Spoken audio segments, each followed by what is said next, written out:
हैं। बेहद शानदार चार्ट है, इसमें कोई दरार नहीं कि चार्ट बेहद शानदार है। इस पर एक टेक्निकल व्यू लेते हैं। दरअसल ये हमारे इस कार्यक्रम में यानी कमाई का अड्डा में या फिर पहला सौदा हो गया, उसमें अमूमन कई बार आता है। आशीष चतुर्मोता जी इस पर एक टिपिकल फ्लैग और एस्कॉट्स पे फ्लैग का सक्सेस रेशो काफ़ी स्ट्रॉन्ग है। यही पैटर्न था 10 अगस्त को, यही पैटर्न था एग्जैक्टली, अगर आप देखें आपका 2 सितंबर को, यही पैटर्न था एग्जैक्टली 22 सितंबर को, और यही पैटर्न एग्जैक्टली आज है। टिपिकल फ्लैग है। आपका प्रोजेक्शन क्या है आशीष चतुर्मोता इस स्टॉक पे? और इनफैक्ट ये पैटर्न सिर्फ इसी टाइम फ्रेम में नहीं, अगर मैं जुलाई 2019 से चला जाऊँ तब भी यही पैटर्न था जिस पे इसका सक्सेस रेशो काफ़ी स्ट्रॉन्ग है। आपका व्यू? बिल्कुल, तो आपने सही कहा कि एक अच्छा फ्लैग का फॉर्मेशन है। 3-4 दिन पहले का आप डेटा देखें तो 35 लाख शेयर का वॉल्यूम एक सिंगल डे में हुआ और उसके बाद से स्टॉक कंसोलिडेशन में चला गया।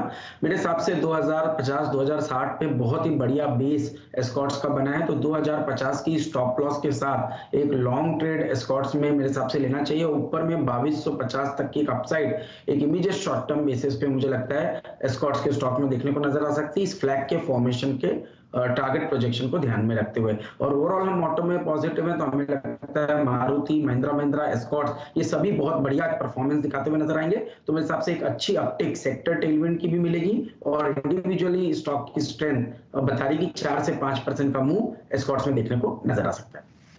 % का मूव एस्कॉर्ट्स में हुथा साहब के भी रेडार पर है, उन्होंने भी थम्स अप दिया। 20 to 50 तक के लेवल्स की बात यहाँ पर आशीष चतुर्मोता कह रहे हैं। डे लो से एक बहुत ही बढ़िया रिकवरी दरअसल इंडेक्स ने दिखाई है।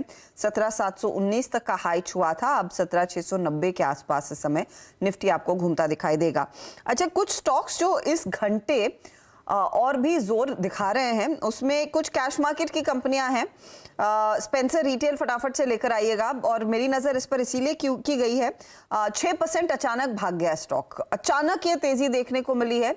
स्पेंसर रिटेल में आप देखेंगे वो मूव क्लियरली दिख रहा है, और वॉल्यूम्स पर ध्यान दीजिएगा, 4.5 गुना अपने 10 डे एवरेज के वॉल्यूम्स पर दरअसल स्टॉक में तेजी देखने को मिली है। इसी के साथ एक और ट्रेड यहाँ पर जो एक्टिव हो चला है, उसमें आप बारबेक्यू नेशन भी देखिएगा, 3.5% का इजाफा इधर देखा गया है। इधर भी 3.5 टाइम्स वॉल्यूम पर ट्रेड है। सुबह में हम बात कर रहे थे देवयानी इंटरनेशनल की, और वो स्टॉक दरअसल खिलाड़ी नंबर 1 में हमारे एक जानकार ने सुझाया था। वो हायर साइड पर रहा है, आज सुबह में 1% के गेंस को होल्ड कर रहा है, और यहाँ पर भी एवरेज वॉल्यूम करीब 1.5 से 2 गुना देखने को मिला है। तो ये कंजम्पशन थीम वाले काउंटर्स, और खास तौर से ये QSR में जंक फूड कहने वाली थी, लेकिन QSR सेगमेंट में जो एक्शन देखने को मिला है देवयानी और बारबेक्यू में, उसमें एक्टिविटी, और स्पेंसर रिटेल में भी एक्टिविटी। होता साहब, ये क्या नॉर्मली ये फेस्टिव सीजन का ही कुछ इम्पैक्ट वैसे गिनेंगे?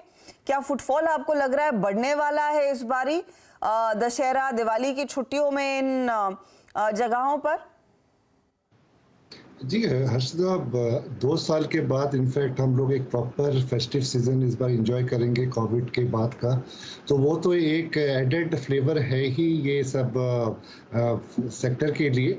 लेकिन इसके बावजूद अगर देखेंगे जिस तरह से बैलेंस शीट इम्प्रूवमेंट हुई है, ये सब कंपनीज के कैश फ्लो बढ़े हैं और जिस तरह के स्टोर एक्सपांसन हो रहे हैं, फुटफॉल्स बढ़ रहे हैं, तो एक टोटल टेलविंड्स, फाइनेंशियल टेलविंड है ये सेक्टर के साथ में।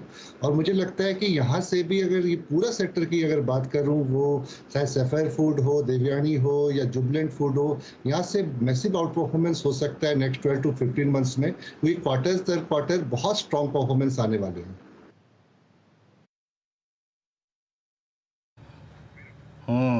इंटरनेशनल